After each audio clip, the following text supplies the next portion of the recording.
All right, the magic number, 1,000,000. How can you get 1,000,000 people to pay attention to whatever is your next big idea? Everybody's got a big idea that I meet.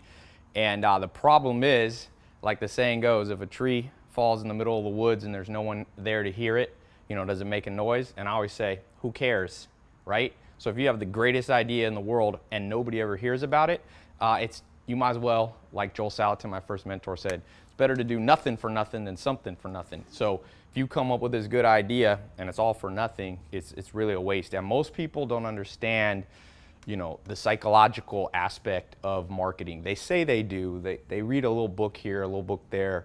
But when it comes down to understanding heuristical patterns and understanding the 25 cognitive biases and really getting into those things, there's 103 logical fallacies in the average person's brain. So you add all that together, it's all about studying and knowledge. So I'm gonna give you guys a few little hacks here. I've been putting out this video series. People text me a lot. So this year using this stuff, I just checked some of the stats. We just passed 1 billion views, like 100 million people watching these videos. So this stuff works, and I can tell you just straight off the Google Analytics counter that this stuff is the real deal. So this is some of you want like more advanced stuff because people are like, oh, some of the stuff you say I've heard before. And my answer, if that's you that says that kind of stuff, it's not what you know, it's what you do. So if you think you're too smart, I'm just going to be like, show me how you put it into action. But for those of you who genuinely are already on your way, I'll kind of show you some stuff that I think is more advanced. So we'll call this 1 mil. You could also call it 1 billion if you're really ambitious. How do you get a billion? And so I was alluding to this earlier.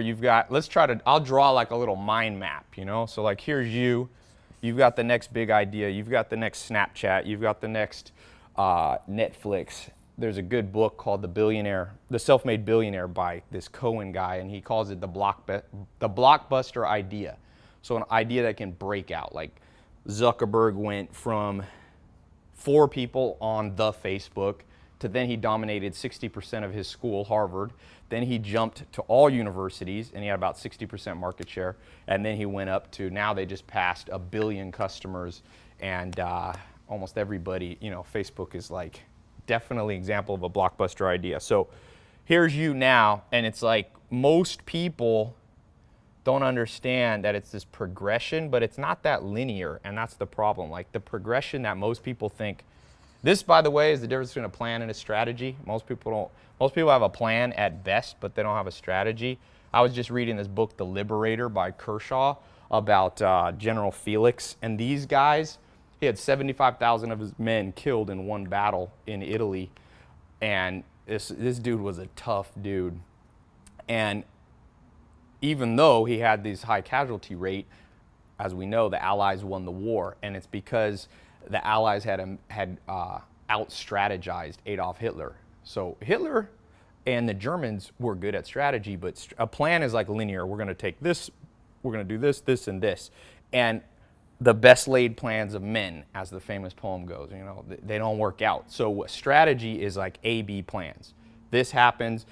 If it doesn't work, you move to this subset. You've got these reinforcements come in. And I was talking about the real deal is not linear like this, where you go from your idea to 1 million people being your customer.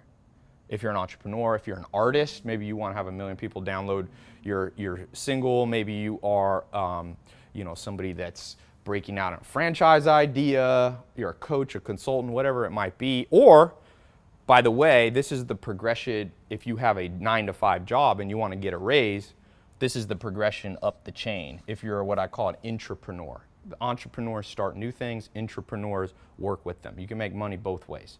Not everybody's an entrepreneur. So wherever you are, the real deal, it's going to be more like branching. So heuristics is more this way. The real way humans decide things is a branching chain of events. And so good strategists are like chess players. There's trillions of permutations. And so whether it's your business plan or understanding the psychology of how people decide things, I always say humans are smart and stupid at the same time. Let me not fall in my pool. That will be a interesting dealio. It's a beautiful day today, and no sun in my eyes. So when you look at this branching, so let's say here's you and here's 1 million, because like I said, it won't happen this way. There's a good book on this it's called Crossing the Chasm. It's a famous business book where he talks about how most people with ideas, you get a little bit of traction at the beginning and then it dies in this chasm where pragmatists, and most people are pragmatists. So let me show you what I mean by that.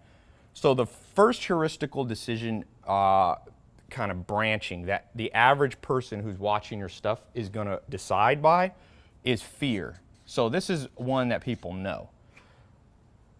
Freudian type psychologist, you could call this pain. Now it branches here into a tremendous amount of things. You know, it could be reciprocity is one of these. Liking bias. These are the biases. You have Kantian fairness here. Some of these are more advanced. I'm not going to talk about all these right now. You have senescence bias. You have social proof, urgency, association, availability. And each of these branches are, if you can't maneuver them, and I put 25 here, then there's, if you really want to get ninja, which I don't tend to do on a YouTube video because people need to ask me back and forth questions. If you really want to get ninja, you then break this down. There's 103 patterns. There's things, you know, logical fallacies like red herring and ad hominem and all these kind of things, although ad hominem is related to that bias. So those are different. So if you add 103 plus 25, you have at least 120, 130. You could count them landmines. You could call them biases, whatever you want to call them. So let me tackle the first and most important one.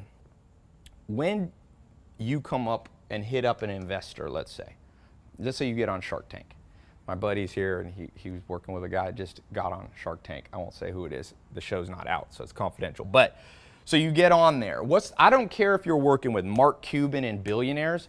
The default response of almost all humans is built into our DNA, which is a fear response. So we fear what we don't know.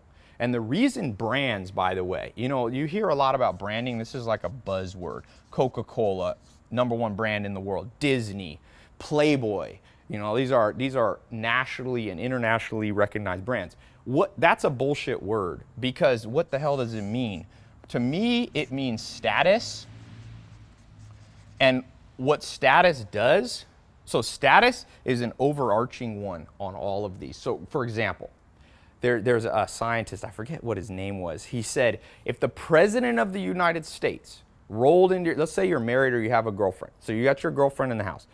President Obama rolls in. He says to you, and he comes in. I met Bill Clinton once, was at my friend's house, not too far from where I live now in Beverly Hills. And Bill Clinton had, I think he had 9 Secret Service guys. And underneath here, they have Uzis and high-powered machine guns. Actually, an interesting side note, nothing to do with this. True story, Bill Clinton was, when he was the president, was walking out of the White House, and there was, it was like down a corridor where people were allowed to say hello to the president, the public. And he was going to get in his car, and he had his Secret Service guy with him, and Bill Clinton whispered, he said to Secret Service, he goes, I can't get in the car, somebody's grabbing me. And he said his security guard, like a ninja, turned around and broke the guy's arm that was grabbing the president, and the president got away. So don't fuck with the Secret Service dudes, they're pretty badass. So going back to this whole thing, when I met Bill Clinton, which I had a point to that, but now I got distracted on my, I'll think of it in a second. The president comes into your house. Obama, Clinton, whoever your favorite president is, and he says, get out and leave your wife here. Now, maybe you're a badass dude and you'd be like, no way. Mark my words, you would get out of the house. Why? High status. Oh, Dr. David Buss, a friend of mine, he's the one who. So status is one way to overcome fear, because if a regular dude walks into your house and goes, get out and leave your girlfriend, what are you going to do? You're probably going to smash him in the face, right? But status supersedes fear and pain. So branding is a powerful tool. And so the problem with branding, I'll give you a little practical tip. Every newbie that I know starts with a logo. This is their big question. Like, oh, dude, I just had some joker send me a thing. he wanted me to invest in his business, and he's like, here's my logo. And I automatically wrote him off. I wasn't trying to be a dick. I didn't say anything to him, but I'm going, this guy doesn't get it. He thinks that the heuristical patterns is like logo, and then you proceed to the next step. No one cares about logos for the most part. Some of you are going to argue with me. So as Richard Dawkins, the famous scientist, told me the other day, I was talking to him, he said, best advice he ever got, believe with evidence. Only believe with evidence. So I'm going to give you evidence so you don't have to believe what I'm saying. You can believe the evidence. Google this website, Berkshire Hathaway, okay? This name right here. You might have or might not have heard this name. So just Google that name. It'll come up, the first result, and click on their website and show me what their logo is. There's no logo. It just says Berkshire Hathaway. Now you might say, who cares? I said, this is a 300B company, billion. That's Warren Buffett's company. That's the parent company. The only thing bigger than this is Walmart and Apple. I don't even think Amazon. 300 billion market cap, no logo. You know why? Because Warren Buffett has status. He doesn't need a logo. So a logo is something you need. I heard a guy talking about before the fight with Mayweather and Pacquiao. Somebody was going, Mayweather's a bitch. And I saw it on some random website. And somebody's like, why do you say that? And he goes, do you think Mike Tyson needed bodyguards to pick up his kids at elementary school? He's like, no, he didn't need that. Now, I don't think that's true, but Mike Tyson had status physically. Not many people are stupid enough to mess with Mike Tyson. And Berkshire Hathaway, that company, doesn't need a logo because they've already overcome human propensity to fear. There's a famous Nobel Prize winning researcher who discovered this concept. Okay, so there's he didn't call it fear, obviously, but there's all kinds of things that people want to do, you know. This, and you end up, by the way, sorry, my R, with adverse selection in life, which is a whole nother conversation. But people are risk averse. This is Nobel Prize Science 101.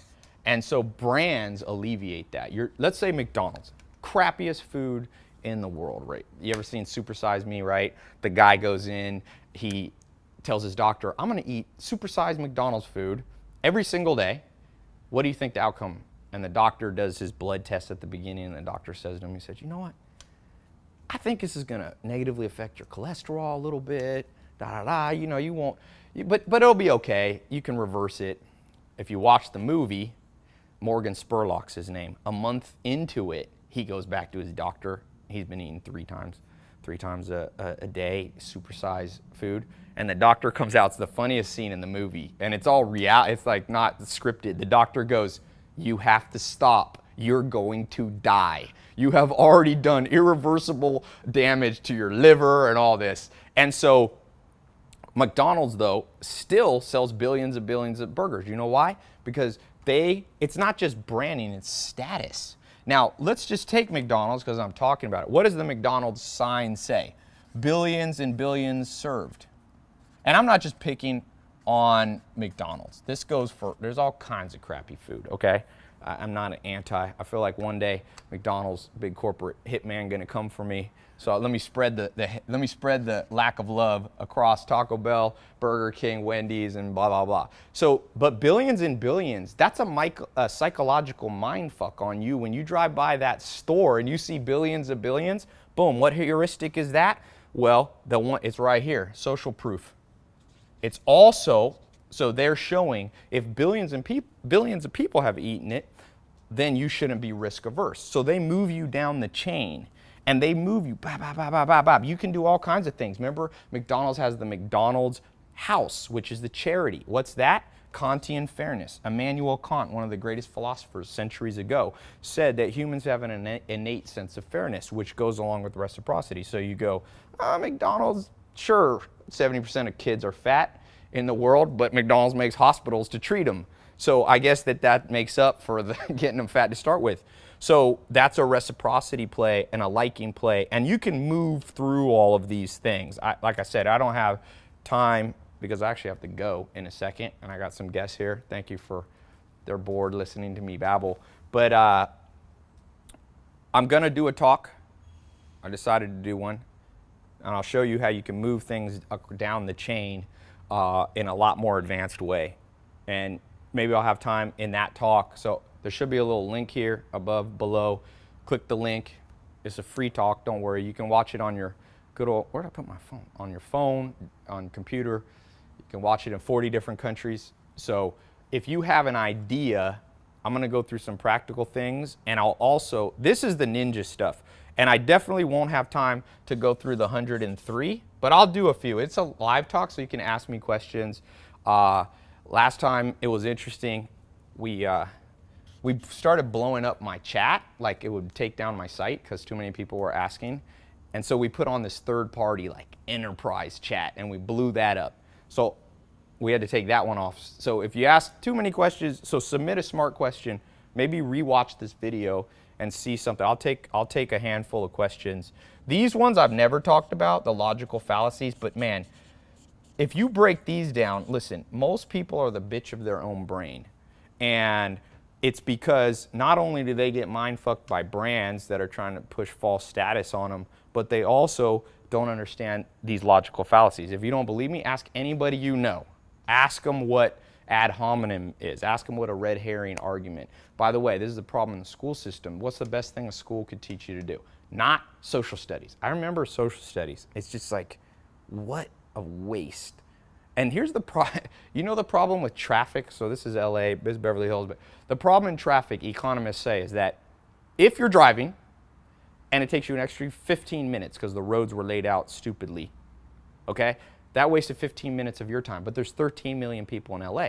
Times 15 million, you end up with an economy. Everybody's like, what's wrong with the economy? I'm like, because we waste what we've been given. Seneca, the great Stoic philosopher, said, it's not that we don't have enough time in life, it's just we don't use it right. So think about school system, your education. I dropped out of college, maybe you went to college.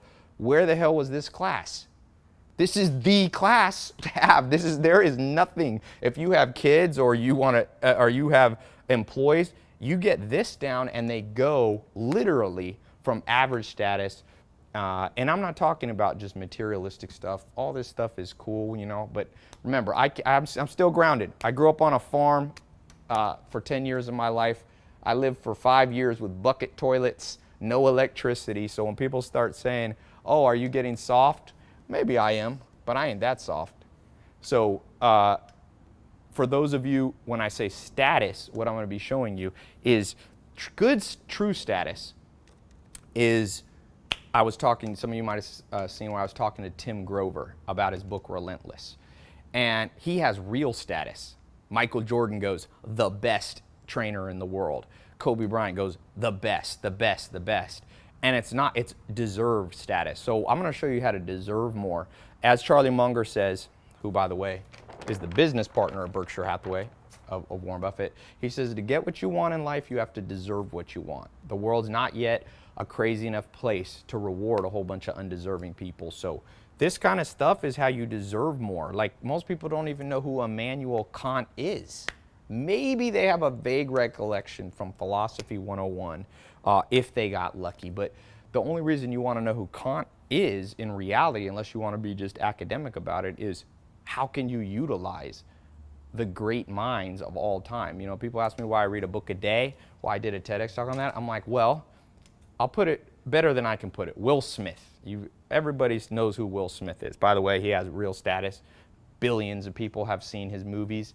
And somebody asked him, what do you need to do big things in life? He said, 2 things. You have to be able to run and read. You have to be able to run because when your lungs are about to explode and you push through it anyway, he said, that makes you a man or a woman. You know, you can push through, and then you can push through in other situations.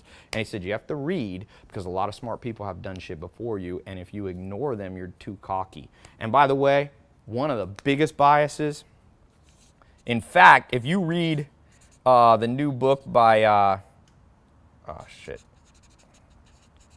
what was the head of the Federal Reserve for so long? Greenspan, Alan Greenspan's new book, he says the #1 bias of humans is over-optimism.